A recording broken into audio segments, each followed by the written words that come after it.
और हम लोग हमेशा यह चर्चा कर रहे थे बीजेपी किसी कीमत पे मनाना चाहेगी, लेकिन चिराग पासवान की एक शर्त थी, जैसा कि आप बार बार कहते थे कि किसी भी कीमत पे पशुपति पारस जब तक रहेंगे तब तक हम नहीं जाएंगे। मामला यहीं अटका हुआ है और अभी भी अटका हुआ है।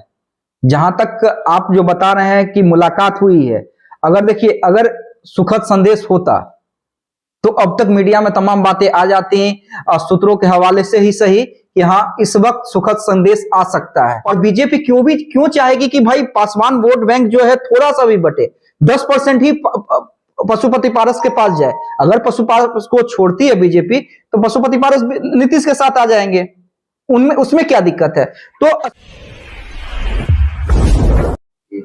नमस्कार, आप देख रहे हैं डी न्यूज और मैं हूं अभिषेक मिश्रा।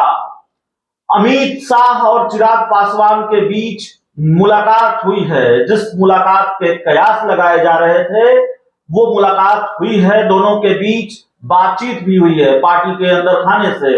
लोक जनशक्ति पार्टी रामविलास के सूत्रों से हमें जो जानकारी मिली है वो जानकारी यही है कि मुलाकात भी हुई है, बात भी हुई है, लेकिन क्या बात हुई है ये निकलकर सामने नहीं आ रहा है।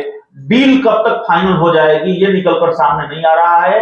मुलाकात गुजरात में हुई है, जिस कार्यक्रम में चिराग पासवान हिस्सा लेने पहुंचे थे, या ऐसे कहें कि जिस कार्यक्रम में गृह मंत्री अमित शाह हिस्सा लेने पहुंचे थे उस कार्यक्रम में चिराग पासवान भी शामिल हुए।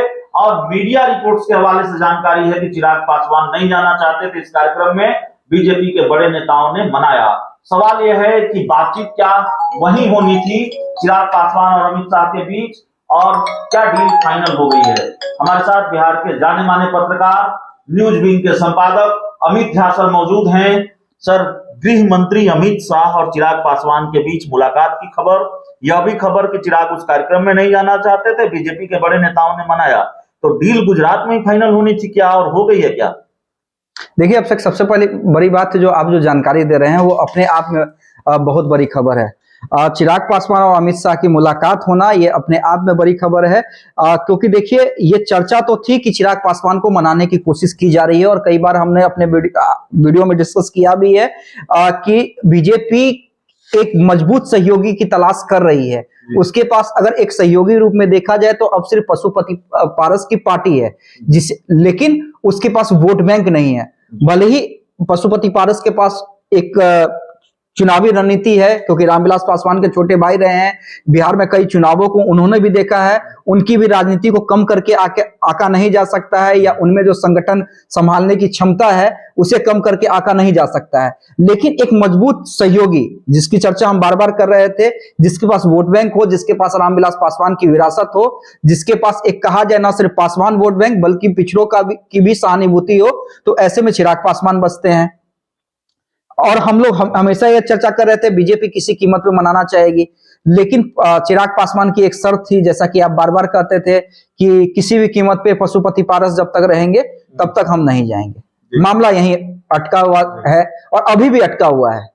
जहां तक आप जो बता रहे हैं कि मुलाकात हुई है, अगर देखिए, अगर सुखद संदेश होता तो अब तक मीडिया में तमाम बातें आ जाती हैं, सूत्रों के हवाले से ही सही, कि हाँ इस वक्त सुखद संदेश आ सकता है। हाँ बिल्कुल, सुखद संदेश आप ठीक कह रहे हैं कि कोई सुखद संदेश नहीं आ पा रहा है, कोई अपडेट, आगे का अपडेट नहीं सामने आ पा रहा है, इसलिए कि इस मामले को लेकर लगातार अपडेट सामने आते रहे। अगर आपको याद हो, किसी पार्टी के प्रवक्ता ने कह दिया कि भादों के बाद खुशखबरी मिलेगी, किसी ने कोई बयान दे दिया, हालांकि प्रवक्ताओं को नोटिस भेजा गया जिन्होंने कहा कि भादों के बाद खुशखबरी मिलेगी, लेकिन अंदर खाने से जो जानकारियां हम जुटाते हैं उसके जरिए भी बहुत अपडेट हमारे पास अब तक आ रहे थे, लेकिन अब पूरा सन्नाटा है इस पूरे मामले को लेकर। डील वहीं अटक गई है, चाचा के नाम पर बीजेपी नहीं उनको एनडीए से आउट करना चाहती है, चिराग पासवान अड़े हुए हैं, कोई या फिर कोई और वजह देख पा रहे हैं? क्या देख पा रहे हैं? नहीं, देखिए वजह यही हो सकती है अभिषेक। अगर कोई ये कहे कि सीटों को तालमेल को लेके कि चिराग अभी चाहते होंगे कि सीट का बंटवारा कर लेना, या 2025 में चेहरा कौन होगा, ये सब थोड़े दिन के बाद भी हो सकता है। चिराग भी इस चीज को जानते हैं और बीजेपी भी जानती है। चिराग भी जानते हैं कि बीजेपी के साथ ज्यादा सहयोगी नहीं आएगी, ज्यादा से ज्यादा आएंगे तो मुकेश सहनी आएंगे, तो उन्हें कितनी सीटें मिलेंगी? ज्यादा पानी में वही रहेंगे, ज्यादा लाभ उन्हें ही मिलेगा। तो ये सब चीज, मेन मामला यहीं पर अटक रहा है।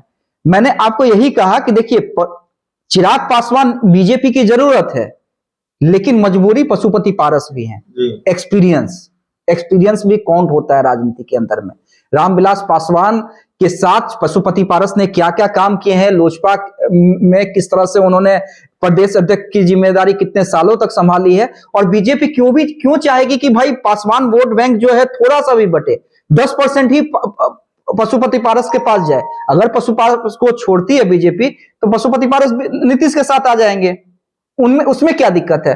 तो स्पेस बीजेपी भी बिहार के अंदर नहीं देना चाहती है। दूसरी बात है, एक चीज और समझिए कि देखिए हमेशा बयान जो आते हैं या जो पिक्चर दिखता है उसके से ज्यादा आप ये देखिए कि उसके पीछे क्या हो रहा है, बिहाइंड द सीन क्या हो रहा है। 2 और 2 5 का गणित है। चिराग पासवान अभी पहले भी नीतीश कुमार पे हमलावर थे, आज भी नीतीश कुमार पे हमलावर है। क्या वो कभी तेजस्वी यादव पे हमलावर हुए हैं? विकल्प खुले रखे हैं, आप ये कर रहे हैं। बिल्कुल। जिस दिन वो बीजेपी के साथ उनकी डील फाइनल हो जाएगी, उसी दिन से देखिएगा चिराग पासवान फिर से कहेंगे कि लालू यादव का पर्याय मतलब जंगल राज।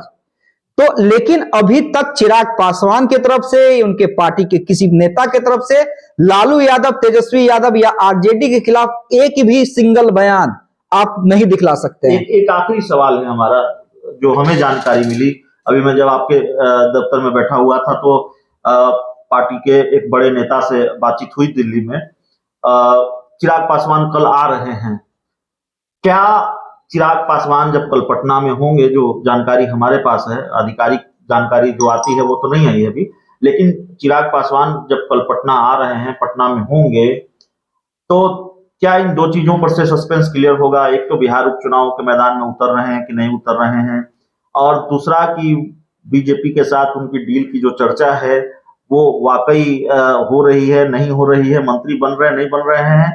चिराग पासवान से आपकी बात भी होती है, हमारे दर्शक जानते हैं, जो नहीं जानते वो हम बता देते हैं। चिराग पासवान या बिहार की राजनीति के जो कई कद्दावर चेहरे हैं उनको बहुत अच्छी तरह से समझते हैं, जानते हैं।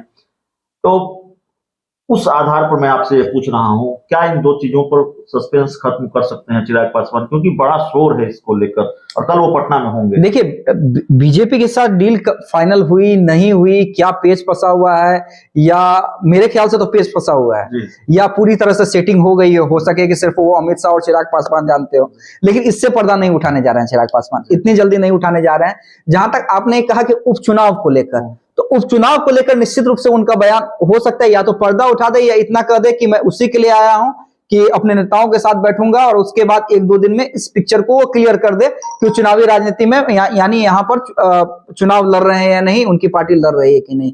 लेकिन बीजेपी से क्या डील हुई है, नहीं हुई है, मामला कहां फंसा हुआ, उससे तो फिलहाल इतनी जल्दी चिराग पासवान पर्दा नहीं उठाएंगे। क्या मुलाकात हुई, बात हुई, इसका राज नहीं खुलेगा? नहीं, वो सूत्र पे ही अभी सूत्रों के हवाले से जानकारी मिलेगी। चिराग पासवान पूरे पत्ते अभी नहीं खुलने वाले। उपचुनाव को लेकर तस्वीर थोड़ी साफ हो सकती है, चिराग पासवान मैदान में उतर रहे हैं बिहार उपचुनाव के या नहीं, इसको लेकर कोई जानकारी कल चिराग पासवान दे सकते हैं। इस रिपोर्ट में इतना ही, इस बातचीत में इतना ही। बहुत बहुत धन्यवाद।